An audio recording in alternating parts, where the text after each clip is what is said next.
कि ईश्वर समस्त प्राणियों के अंतःकरण में है, पर इतना होते हुए वह ईश्वर जो है हमें दिखाई नहीं देता। और दिखाई इसीलिए नहीं देता कि उसको देखने के लिए जो दृष्टि चाहिए वो आंखें हमारे पास नहीं है। हर वस्तु को देखने की क्षमता सब में नहीं होती है, सबकी आंखों में नहीं होती है। इसी का संकेत जिस समय जनक नंदिनी की खोज में समुद्र के किनारे बंदर एकत्र होते हैं, निराश हैं, और उन्हें ऐसा लगता है कि 1 महीना व्यतीत हो जाने पर भी हम उस लक्ष्य को नहीं पा सके जिसे पाने के लिए हमें भेजा गया था। और राजा सुग्रीव ने ये पहले ही कह दिया है कि समय की अवधि व्यतीत होने पर जो व्यक्ति बिना पता लगाए लौट कर आवेगा उसे मृत्यु दिया जाएगा, मृत्यु दंड दिया जाएगा। तो ऐसी निराशा की स्थिति में उन्हें ऐसा लगता है कि मृत्यु दंड दिया जाए, इसके स्थान पर हम लोग अनशन करके शरीर को छोड़ दें। समुद्र के किनारे वे कुश का आसन बिछा करके अनशन के लिए बैठ जाते हैं। उस समय उस जहां समुद्र के तट पर बंदर बैठे हुए थे उसी के पास एक पहाड़ था, और पर्वत की कंदरा से एक स्वर बंदरों को सुनाई पड़ा। और वह स्वर जो था संपाति नाम के गीध का। गिद्ध ने यही कहा कि आज तो लगता है ब्रह्मा मेरे ऊपर बड़े प्रसन्न हैं। बहुत दिनों से मुझे भोजन नहीं मिला था, आहार के अभाव में मैं मरने ही वाला था, और फिर आज तो कितना अच्छा हो रहा है कि जब इतने बंदर एक साथ प्राण दे देंगे तो हमारे भोजन के लिए तो न जाने कितने दिनों तक ये काम आएंगे। और उसने यही कहा कि गिरि कंदरा सुनी संपाति, बाहर होई देखी बहु की सा, मोहि आहार दीन जगदीशा, और आज सुबन कर भक्षण करूं, दिन बहु चले आहार बिनु मरूं। बंदर आतंकित हो गए, क्योंकि मृत्यु के साथ साथ व्यक्ति यह चाहता है कि हमारी मृत्यु और उस मृत्यु के बाद हमारी दुर्गति न हो। मृत्यु के बाद भी व्यक्ति सोचता है कि उसको सम्मान दिया जाए, उसकी अर्थी ऐसे निकाली जाए, उसको ऐसे उसका संस्कार किया जाए। तो बंदरों को लगने लगा कि अब क्या हम लोगों के जीवन का यही अंतिम उपयोग है क्या, कि गीध हमें खा जाएगा।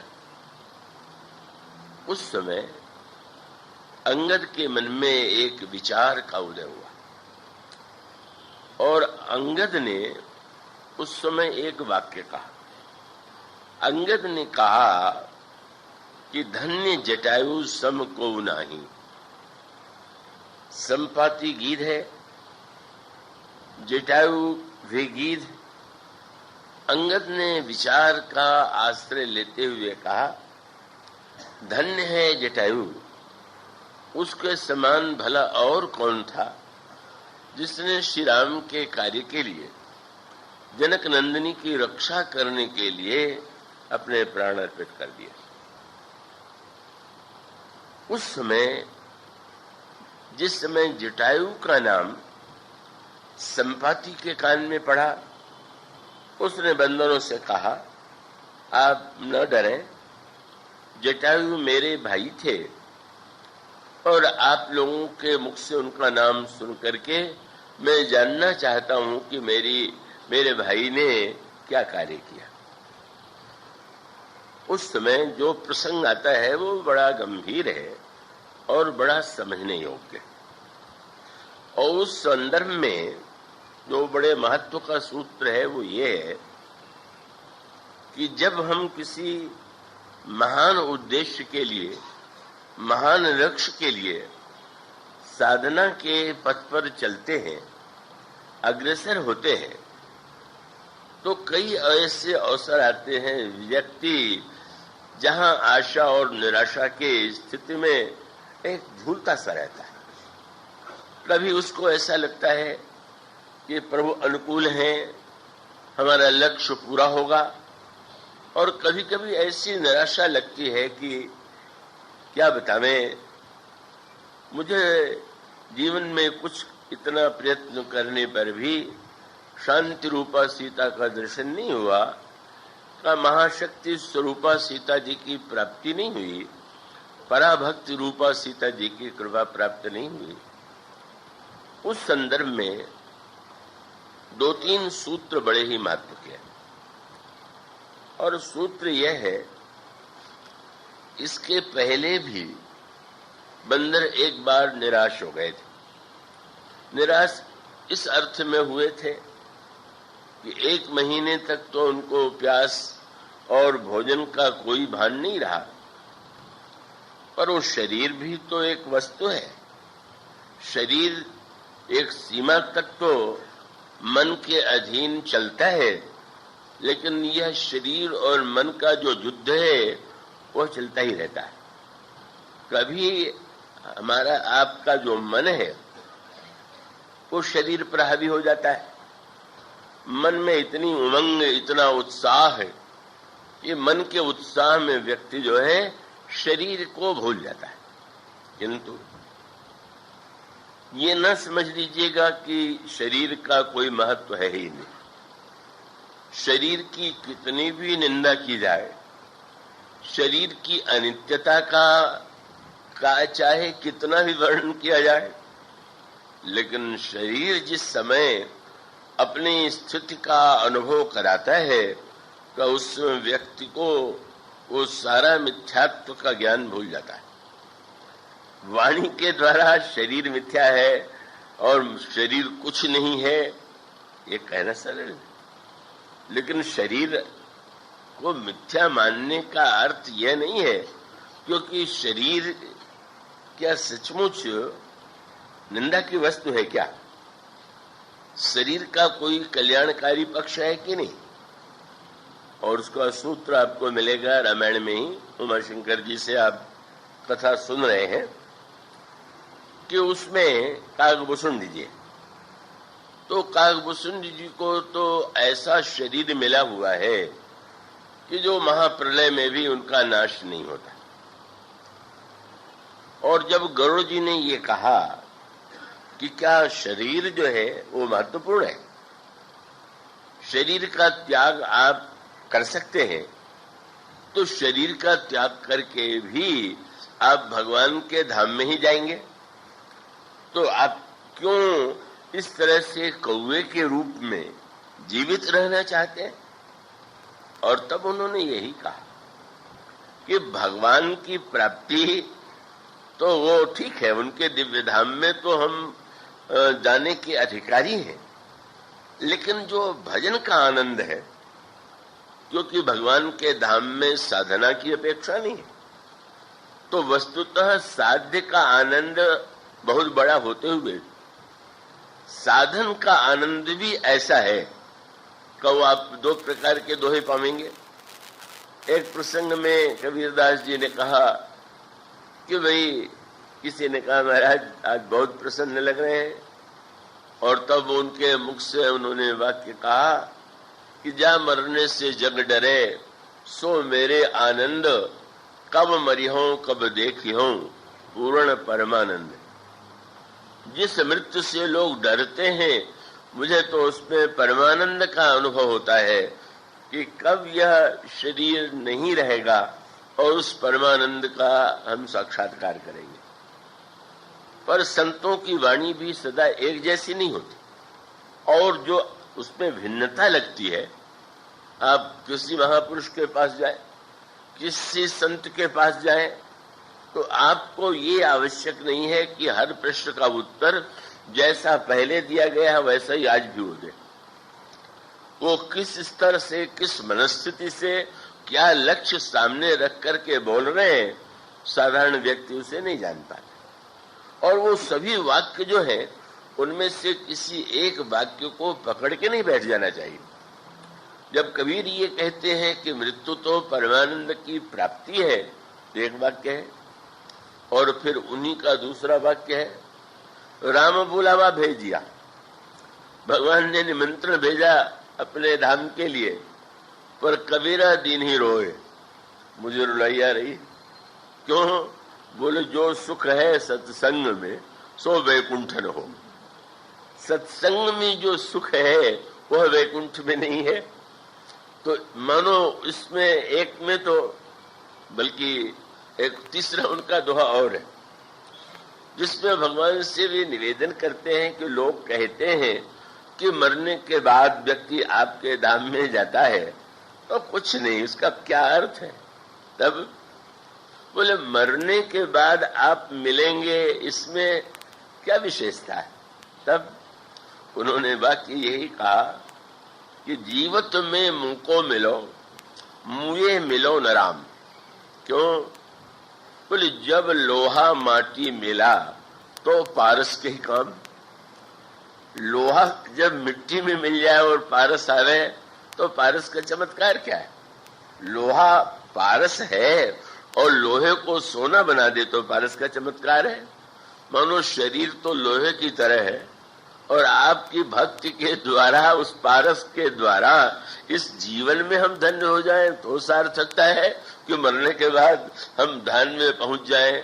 इसके सारे वाक्य विरोधी लग रहे हैं।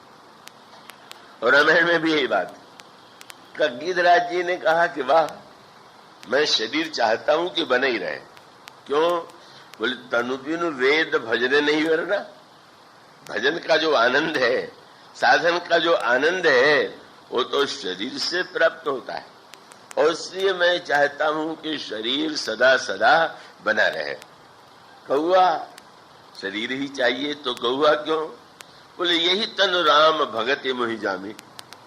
इसी शरीर के द्वारा हमें भगवान की भक्ति मिली, इसलिए मैं इसी शरीर में रहना चाहता हूं, सदा जीवित रहना चाहता हूं और निरंतर भजन करना चाहता हूं। एक दूसरा पक्ष है, ये जो संपाति जी हैं, उन्हीं के बड़े भाई जटायु का जिस समय वह लंकेश्वर राक्षस रावण जनक नंदिनी का हरण करके ले जा रहा है, सीता जी विलाप कर रही हैं, का उस समय गीधराज ने रावण को चुनौती देते हुए कहा कि रे दुष्ट ठाड़ किन होई, निर्भय चलिस निजांस मोही।